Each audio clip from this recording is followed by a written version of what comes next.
Ça nous a sorti. Ah oui. Ah tiens. Oui, mais ça c'est notre connexion. Hein. Que ce soit avec Clément ou avec toi, on a souvent quelque chose comme ça vibratoire. Hein. C'est tout à fait... Souvent, voilà, sans se concerter. Bonjour Nathalie. Bonjour Oriane, tu ne me vois pas, les internautes ne me voient pas non plus. Je dis bonjour à tout le monde. Et je ne suis pas visible aujourd'hui parce que la technique me joue des tours. Voilà. Oui, Bon. mais on t'entend, donc c'est ça qui est génial. Voilà. Nathalie est là. Ben, je tiens aussi à souhaiter la bienvenue à tous les nouveaux qui nous rejoignent, qui découvrent pour la première fois ces conversations systémiques. Hein, c'est comme ça qu'on les a appelées, parce que nous abordons toujours tout à partir d'un point de vue systémique. Et ici, aujourd'hui, l'intention, c'est d'aborder les transitions de vie, les passages. Quand quelque chose se termine, effectivement, il y a un deuil à faire.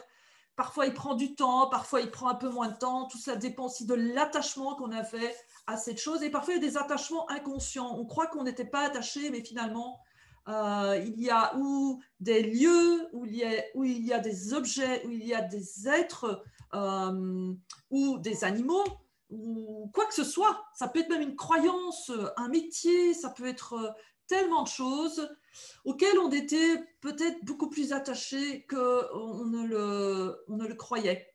Et Oui. ouais, c'est ça qui nous demande du temps pour digérer, pour accepter, pour transformer aussi tout ce que l'on a reçu de cette chose ou de cette personne ou de cet événement, de ce lieu, de cette profession, et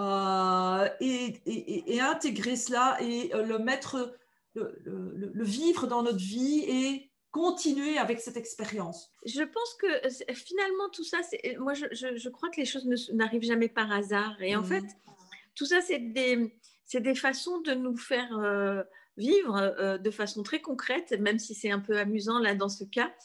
C'est une façon de nous faire vivre de façon très concrète que les choses ne sont jamais immuables. Les choses qui sont vivantes, elles sont mouvantes. Et c'est comme ça, et c'est parce qu'elles sont mouvantes qu'elles sont vivantes. Et du coup, ben voilà, elles ne sont pas figées, elles ne sont pas immuables. Une caméra qui d'habitude se met en route, ben aujourd'hui non. Voilà. Et en fait, on vit dans ces systèmes et on vit aussi dans des cycles. Et donc, moi, je suis ravie qu'on termine ce cycle sur le deuil, hein, puisqu'on avait décidé de consacrer ce mois de novembre à tous les deuils que nous avons à vivre. Et finalement, si on considère que tout est un cycle, on a en permanence des deuils à faire. On peut avoir le deuil de son adolescence, le deuil de... En permanence, on est confronté, en fait, à des événements qui nous font prendre conscience que quelque chose s'arrête, mais quelque chose ne s'arrête pas tel quel, quelque chose s'arrête parce que quelque chose commence ailleurs, autrement, différemment. Et simplement, on n'en a pas toujours la connaissance ou la conscience ou oui, la connaissance, je dirais. On nous apprend peu ça, en fait. Oui. Il y a une je trouve que oui. Un cadeau. Tu sais, en réfléchissant sur cette conversation qu'on allait avoir, j'ai pensé à une chose très poétique en même temps que j'ai vécue avec un petit garçon, le fils d'amis à nous, qui est un enfant hypersensible. Et quand il avait à peu près 4 ans, un jour, sa mère m'avait dit déjà qu'il était très triste quand les feuilles tombaient des arbres. Ça le rendrait très triste parce que, en fait, dans sa représentation à lui, une feuille qui tombe d'un arbre, ben, c'est quelque chose de... Je ne sais pas exactement comment il représentait les choses, mais en tout cas, je pense qu'il craignait que l'arbre ait mal ou quelque chose comme ça. Et puis, un jour, je me trouve avec lui quelque part en train de nous promener et on voit un arbre qui perd une feuille. Et là, je le vois très embêté en train d'essayer de remettre la feuille sur l'arbre, etc. Et je lui explique et je lui dis « Ah, tu vois, regarde, tu sais pourquoi les feuilles tombent des arbres ?» Et alors, il me dit non. Ben, je lui dis « Mais en fait, c'est normal, les feuilles, elles tombent des arbres parce que c'est comme ça dans la nature. À un moment donné, il y a un petit bourgeon qui naît, qui se développe, qui donne une feuille, qui donne un fruit, etc. Et puis, quand la vie se poursuit, cette feuille, ce fruit, tu vois, genre, je lui dis, tu aimes bien, toi, manger des fruits, etc., ou cueillir des fleurs. Et, et alors, il m'écoutait très attentivement. Et puis, quand j'arrive au moment où... Et puis, tu vois, à un moment donné, et c'est normal, la feuille tombe.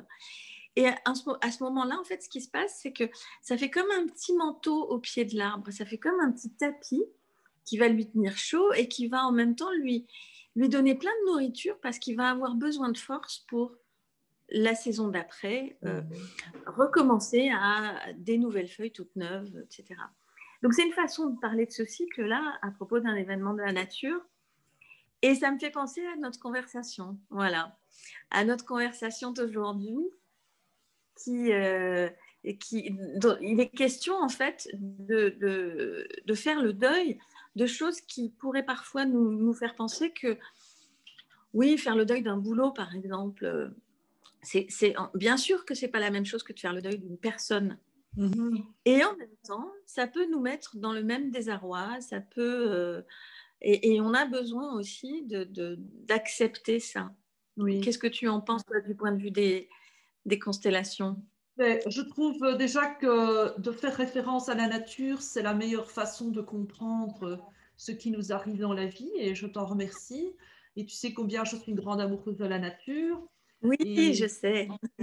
tout comme Clément d'ailleurs, et mais toi aussi, hein, je sais que tu es une grande amoureuse de la nature. C'est vrai que tout est cycle et ces feuilles vont pourrir et donner de l'humus, de l'engrais pour permettre à l'arbre de continuer à faire son chemin. Et donc il y a aussi un recyclage et tout est réabsorbé sans fin. Et quand, il y a quelques années, j'ai suivi toute une formation sur l'embryologie et aussi sur le décodage des maladies, etc., avec le docteur Soulier. Et à un moment, il nous parle et nous fait prendre conscience que nous sommes composés de poussière d'étoiles et également que dans la salle, nous étions en train de respirer l'air qui avait été expiré par les autres et que donc on était tous connectés les uns aux autres. Et donc, oui, à chaque fois que nous expirons, c'est aussi lâcher, abandonner, laisser partir et réinspirer. Et c'est une façon d'absorber le monde, tout comme nous sommes composés des poussières d'étoiles. Et entre autres, l'élément fer, par exemple, est un élément qui est extraterrestre. Et on ne peut pas s'en passer. Si on n'a pas de fer, on peut pas vivre et on souffre d'anémie si on en manque. Donc, c'est vraiment extraordinaire. Nous avons besoin d'être composés, mais en même temps de la laisser partir. Nous perdons des cellules tous les jours et tous les 7 ans, toutes nos cellules sont renouvelées. Donc, c'est extraordinaire. Donc, on a la possibilité de nous renouveler complètement. Mais Oui, c'est ça. complètement, c'est extraordinaire. Mais ce qui se passe, c'est que pourquoi est-ce que malgré qu'il y ait le renouvellement complet de toutes nos cellules au bout de 7 ans et que nous continuons à répéter les mêmes maladies, etc., c'est parce que nous restons attachés à ça. Et donc, nous gardons la mémoire et nous dupliquons cette mémoire au niveau des cellules. Donc, ça, c'est tout aussi extraordinaire. Donc, on peut désactiver et on peut laisser partir tout ça. Et au niveau des constellations, c'est la même chose. Hein. Pour ceux et celles qui suivent un peu les conversations, souvent, moi, je représente les personnes défuntes allongées, et puis on met une ligne et on fait le monde des défunts, le monde des vivants.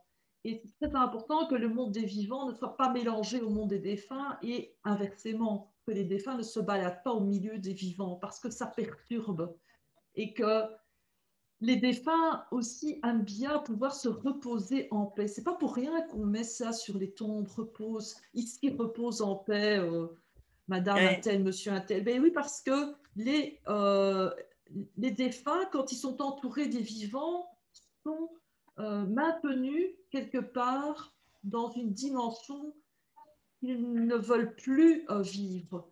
Et les vivants restent accrochés à eux. Ça, c'est vraiment quelque chose de très, très fort. Combien de fois que j'ai eu des constellations où les défunts étaient dérangés par l'incapacité à laisser partir les défunts de la part des vivants. Donc les vivants n'arrivent Mhm. pas à dire ben, oui, c'est ton destin que d'être mort de cette façon, parfois de manière très triste, peut-être trop tôt. Et qui sait que si c'est trop tôt ou trop tard ou quoi que ce soit, il n'y a que le défunt qui sache si c'est son chemin ou pas. Et c'est Mhm. vrai que parfois même, comme tu parlais de ce petit garçon très sensible, moi, avec mes enfants aussi, me posaient parfois des questions un peu tarabiscotées. Ben, comment ça se fait qu'on meurt avant de naître, par exemple? Ou pourquoi est-ce que des bébés meurent? Quelle question, c'est terrible. Et je trouve Oui. que les enfants comment dire, ils n'ont pas de barrière pour pouvoir aborder cette Mm. thématique de la mort. C'est-à-dire qu'ils ont une question de curiosité et ils la posent. Moi, j'aime beaucoup travailler avec les enfants. Je Mm. travaille avec les enfants Oui, et je trouve qu'on parle des choses vraies, de la vie, la mort, l'amour, voilà, d'une manière très directe. Ce sont les adultes, en fait, qui en font quelque chose de complexe, de difficile, par pudeur, parce qu'ils n'osent pas, parce qu'ils présupposent que c'est quelque chose de compliqué et de difficile. En mhm, réalité, voilà, en réalité, c'est quelque chose qui s'inscrit dans la vie, la mort, tout à fait. Oui. forcément. Et c'est important de pouvoir en parler, de pouvoir l'aborder. Et c'est normal, tu vois, tu parlais de cette phase d'accepter, de Mm. ne pas accepter quelque chose. Euh, c'est normal à un moment donné de ne pas accepter, Mm. de perdre quelque chose Oui. auquel on était attaché ou quelqu'un. C'est Mhm. normal pendant un moment, Oui, parce que nous sommes des êtres d'émotion et que voilà, se rendre à l'évidence, c'est un processus en fait que c'est d'accepter. ça. Oui, Qui n'est pas normal, c'est de rester coincé, oui, que ce effectivement. soit dans la colère, que ce soit dans la tristesse, Mm. que ce soit dans cette acceptation ou non. En fait, accepter que nous vivons des processus qui font de nous des êtres vivants Mm. et qui sommes inscrits dans quelque chose de cyclique. Tout Et, à euh, fait. et c'est ça que je trouve très beau avec les constellations très souvent, Mm. c'est que cette dimension-là, elle est présente tout le temps. Cette Oui. dimension de cycle, de début, de fin, Mm. de reconnaître en fait Mm. où en sont les choses, où en sont les personnes dans leur cycle les unes par rapport aux autres. Mm. Et dans ce cycle aussi qui nous dépasse, nous, en tant qu'individus, et qui est le cycle des générations. Oui, Tu vois, de s'inscrire en fait finalement, une lignée n'est rien d'autre que mm. une succession de générations qui vivent, qui meurent et qui perdurent de cette manière-là. Tout à fait. Tout à fait. Et donc, sur le coup, eh bien, ça nous rappelle les lois systémiques incontournables qui sont la loi de l'ordre. Quand l'ordre n'est pas respecté, eh bien, ça amène le chaos. Donc, nos ancêtres ben, sont les premiers, je dirais, et puis viennent ben, nous, et puis nos descendants, et puis les descendants de nos descendants. Et en respectant l'ordre, ça veut dire aussi accepter que les anciens partent les premiers et puis accepter que l'amour a besoin d'ordre aussi pour couler de génération en génération et que ça va avec la vie, le flot de Oui, la vie. Mm. et puis admettre aussi que parfois, ce ne sont pas les anciens qui partent les premiers, parfois Oui, ce sont aussi des bébés, comme voilà, oui, répondre à cette question, pourquoi il y a des bébés qui meurent, c'est vrai que c'est pas a priori dans l'ordre mm. des choses. Mm. Et néanmoins, ça arrive. Et si ça arrive, ben, c'est que c'est. On ne sait pas. Oui. On n'a pas de raison, en fait, à trouver à ça. Et En c'est ça réalité, aussi la beauté de la vie, c'est qu'il y a une part de mystère. c'est ça Et aussi. aujourd'hui, dans notre monde actuel, ce que je perçois, en tout cas à travers le transhumanisme, c'est un désir de maîtriser tous les mystères de la vie. Et là, ça nous met un peu à l'égal des créateurs de la vie. Donc, je ne parle même pas de Dieu, mais de ce qui est derrière la vie que nous ne connaissons pas, que nous ne comprenons pas, et qui est là, qui est intrinsèque, c'est vraiment quelque chose qui est de l'ordre de l'être et qui ne s'explique pas. On n'explique pas pourquoi il y a la vie. C'est quoi ça, cette histoire? Et Bien donc, sûr, et donc on ne peut pas comprendre la mort non plus. Si on ne comprend bien pas pourquoi il y a la vie, sûr. ben, je dirais, bon, après, il y a ceux qui sont croyants, ils vont dire, ah, c'est parce qu'il y a Dieu, mais qui est derrière Dieu? Mhm. Qui a Oui, créé Dieu? bien sûr. Et par quel hasard, d'une certaine façon, les bactéries qui nous ont précédés, hein, puisqu'on Mhm, sait qu'on oui. est issu de bactéries, on est composé aussi de bactéries Mhm, d'ailleurs, par quel hasard ces bactéries qui sont les organismes vivants les plus frustres, les plus anciens, ont commencé à se combiner pour donner naissance à tout ce qui nous entoure. Tu vois, comment cette ville... Et oui, c'est ça, c'est comme tu dis, c'est la part de mystère mhm, et à la fois c'est vertigineux et en même temps c'est extraordinaire. oui. Et je me rends Et- compte en parlant que j'ai complètement oublié, puisqu'on a démarré avec nos soucis techniques, de te présenter. oui. Et comme on va bientôt aborder Mhm. la démonstration, je voulais juste dire aux personnes, surtout à celles qui nous rejoignent pour la première fois, qu'Oriane, en fait, est quelqu'un qui travaille depuis quoi, plus de 20 ans maintenant avec les constellations 20 familiales. ans. J'ai 20 ans d'expérience et de pratique des constellations, oui. Voilà. Et que donc, ces conversations que nous avons sont à la fois passionnantes. En tout cas, nous, ça nous passionne. J'espère que ceux qui nous écoutent aussi sont à la fois passionnantes parce qu'on on réfléchit, on élabore ensemble et on cherche. Mhm. Et en même temps, Oriane nous fait des démonstrations issues de son expérience. Donc, Mhm. et ça, c'est formidable parce que toutes ces notions qui sont des notions parfois difficiles à comprendre Mhm. intellectuellement, à se représenter, en fait, je trouve qu'elles sont tellement évidentes dans les mises en scène de constellations que Mhm. tu fais, quoi. Oui. Donc c'est génial. Tu as un exemple Mais aujourd'hui, en fait, justement? aujourd'hui, j'ai envie de faire quelque chose un peu spécial. Là. J'ai senti que je ne devais pas présenter un exemple, mais offrir la possibilité aux personnes qui nous suivent de faire justement un acte de lâcher prise à travers une constellation qui va s'adapter à toutes les personnes qui nous suivent. Donc ça, c'est aussi un peu un aspect magique, c'est que parfois, je peux faire des constellations qui vont s'adapter à toutes les personnes qui nous regardent, parce que nous avons cette capacité de projeter nos intentions, notre vision, etc. On peut projeter. Donc ici, je vais mettre en place une constellation. Mais avant de continuer, je vais rapidement aussi te présenter Nathalie Graffan-Boyer. Tu es une psychomotricienne au départ et puis tu as découvert la PNL, programmation neurolinguistique. Tu es devenue une enseignante internationale en programmation neurolinguistique. Mais toi, tu es un peu comme Clément, hein, ton mari, vous êtes des curieux, des aventuriers aussi, des aventuriers de la vie, de l'être humain, et vous êtes toujours en train d'apprendre et de rechercher, donc vous avez suivi des montagnes d'autres formations, dont les constellations. Entre autres, vous êtes aussi constellateurs, tous C'est les ça. deux, et voilà, et la magie d'Internet et des relations, on fait que nous nous sommes rencontrés et que depuis le mois de février-mars, nous travaillons ensemble sans nous être touchés physiquement. Non, sans s'être rencontrés, voilà, par personne interposée, Voilà, donc ça c'est mais pas génial. en live. Oui. Alors, voilà, je propose qu'on passe à cette expérience. Et donc, voilà, voilà. Donc ici, vous avez cette feuille A4 qui A3 même, c'est une feuille A3 plastifiée, c'est le champ tissé, et c'est là où on manifeste généralement les constellations par des représentants. Donc, si c'est un champ tissé qui a la taille d'une pièce, eh bien, on va représenter avec des personnes. C'est la manière de pratiquer la plus habituelle, la plus courante. Ensuite, il y a les séances en individuel. Et parfois, on travaille au sol avec des papiers au sol ou parfois avec un champ comme celui-ci et des petits personnages.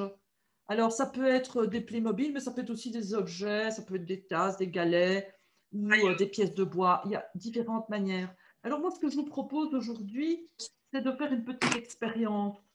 vous allez penser à quelque chose qui, qui, qui vous semble être difficile à lâcher prise. Alors, quand je dis quelque chose, ça peut être quelqu'un, une personne auquel vous êtes vraiment très, très attaché. Et cette personne, on va la représenter par cette petite dame. Et si ce n'est pas une personne et que c'est plutôt un objet, un lieu, un emploi, on va le représenter par un petit robot. Voilà. Et donc, je vous les mets ici, comme ça. Et puis, je vais vous représenter par ce petit bonhomme. Donc, ça fait rien si vous êtes une femme. C'est pas très important. Donc, c'est le petit bonhomme jaune qui vous représente.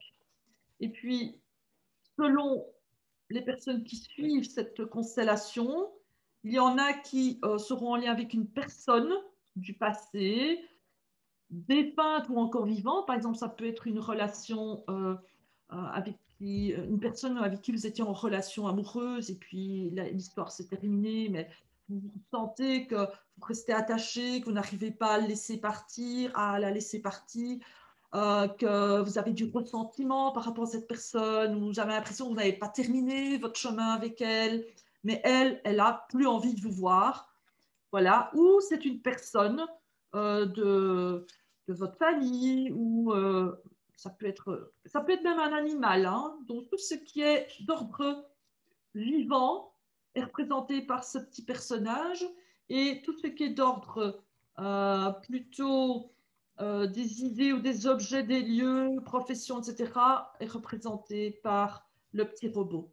Voilà. Et donc ici, je vais vous inviter déjà à prendre contact avec un de ces deux représentations et de vous connecter.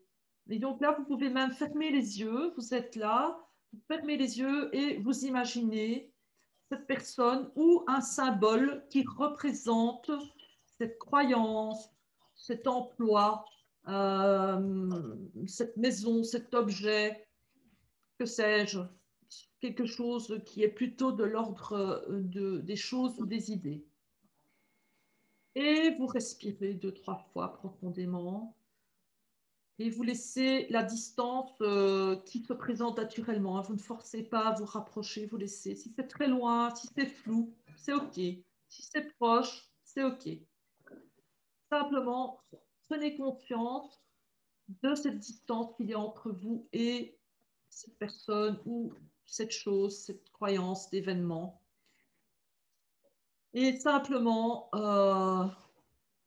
vous pouvez dire, si vous êtes prêt ou prête, dire merci pour toutes les bonnes choses que nous avons partagées ensemble. Si vous n'avez pas envie de le dire, vous ne le dites pas. Et ça peut être même par rapport à un événement. Il y a parfois des bonnes choses qui sont partagées lors d'un événement ou lors d'un emploi. Et si c'est une croyance, eh bien, ça vous a apporté du soutien, ça vous a soutenu dans la vie. C'était utile, cette croyance. Et aujourd'hui, elle ne l'est plus. Elle ne vous sert plus, au contraire, elle vous limite. Et donc, c'est d'abord reconnaître, si c'est possible pour vous, ben, tout ce que ça vous a apporté de bon. Parfois, il y a eu beaucoup de bon, parfois, il y a eu un tout petit peu de bon. Mais c'est important aussi de reconnaître le tout petit peu. Et puis après, si c'est par rapport à une personne qui est toujours vivante et avec qui vous êtes je dirais, en brouille, vous êtes fâché, vous êtes séparés en mauvais termes, là, je vais vous proposer cela. Et je laisse auprès de toi, à cette personne, ta part de responsabilité dans ce qui n'a pas été entre nous. Je laisse auprès de toi ta part de responsabilité dans ce qui n'a pas été entre nous. Voilà. Et vous observez ce qui se passe. Et même, il est possible que vous portiez sur vous une part de responsabilité qui ne vous appartient pas, c'est la part de l'autre. Et vous pouvez peut-être la sentir à un endroit de votre corps. Alors, vous faites comme, vous voyez, si vous regardez la vidéo, vous voyez, hein, je prends avec ma main, je prends ce qui me pèse et je le renvoie à la personne. C'est vraiment un acte de guérison que vous pouvez faire par vous-même. Vous prenez et vous renvoyez. Vous l'envoyez à la personne et elle est libre de le prendre ou pas. Ça lui appartient, mais vous ne le portez plus. Vous ne portez plus cette part de responsabilité qui n'est pas la vôtre. Et puis, vous allez dire, si vous êtes OK avec ça, attention, ne vous forcez pas à dire quelque chose auquel vous résistez, hein, je dirais. Et je prends ma part de responsabilité dans ce qui n'a pas été entre nous.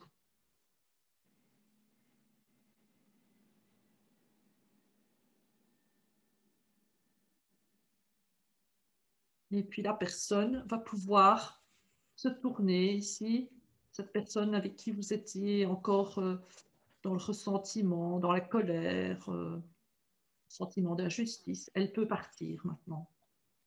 Voilà. Donc maintenant, si la personne que vous voulez laisser partir est une personne aimée qui fait partie de votre vie, que ce soit de votre famille ou pas, et auquel vous étiez attaché, eh bien, je vais vous proposer les phrases suivantes. Merci pour tous les bons moments que nous avons partagés ensemble.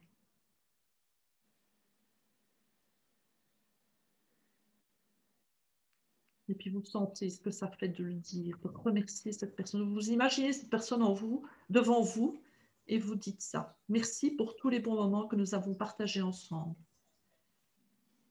Et puis quand c'est le bon moment pour vous, vous pouvez dire, et je te garde une bonne place dans mon cœur.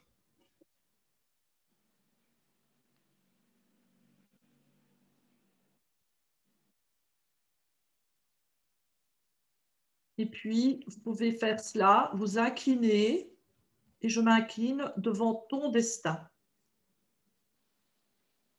Et donc là, vous voyez, je penche le petit personnage jaune qui vous représente et vous vous inclinez. Vous pouvez peut-être même ressentir l'effet que c'est de vous incliner devant le destin de cette personne aimée qui a fait qu'elle est partie peut-être trop tôt ou pour enfin, quelle que soit la raison.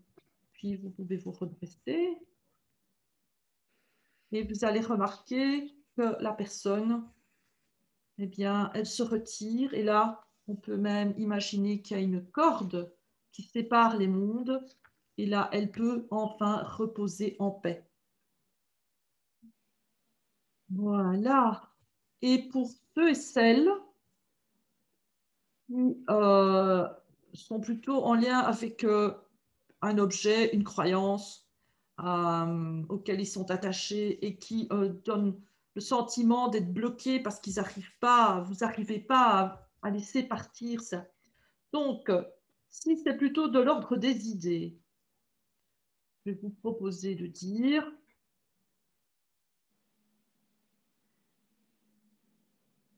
merci pour tout le soutien que tu m'as apporté. Idées, concepts, croyances, principes. Cela m'a été très utile pendant une grande partie de ma vie.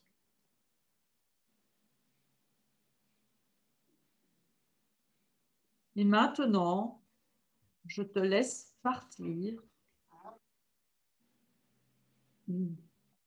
Et si vous avez le sentiment que c'est encore dans votre corps, vous pouvez aussi faire comme un soin et vraiment laisser partir ce concept, ce principe.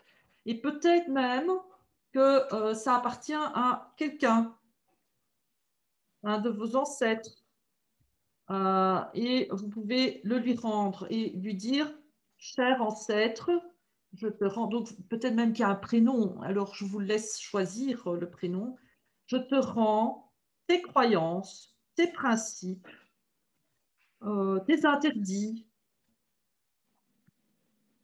tes idées, je te les rends, je te les laisse. Moi, j'ai les miennes.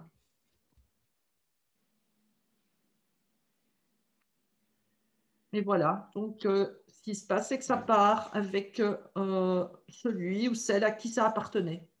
Bien.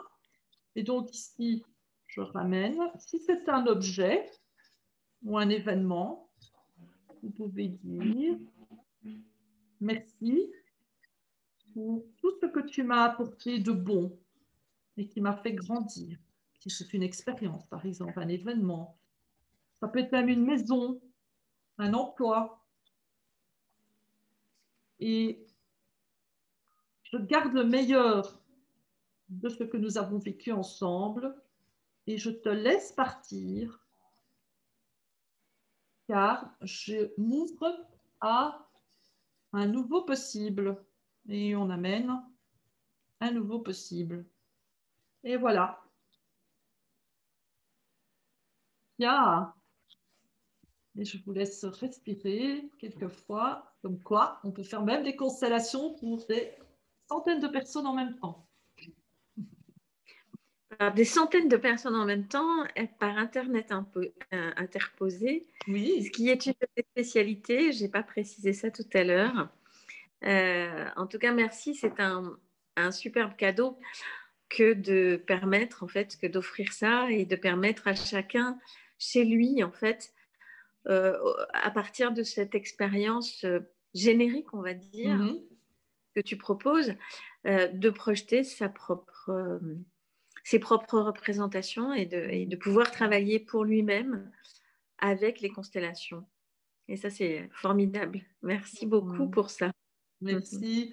Mais voilà, si vous vous sentez appelé par pratique, que vous aimeriez avoir une séance, eh bien, Nathalie, Clément et moi, nous offrons des séances individuelles. Donc, il suffit de nous envoyer, vous m'envoyez un email à oriane.cormand@gmail.com et vous dites, j'aimerais avoir une séance avec Clément, avec Nathalie ou avec moi et je dispatcherai.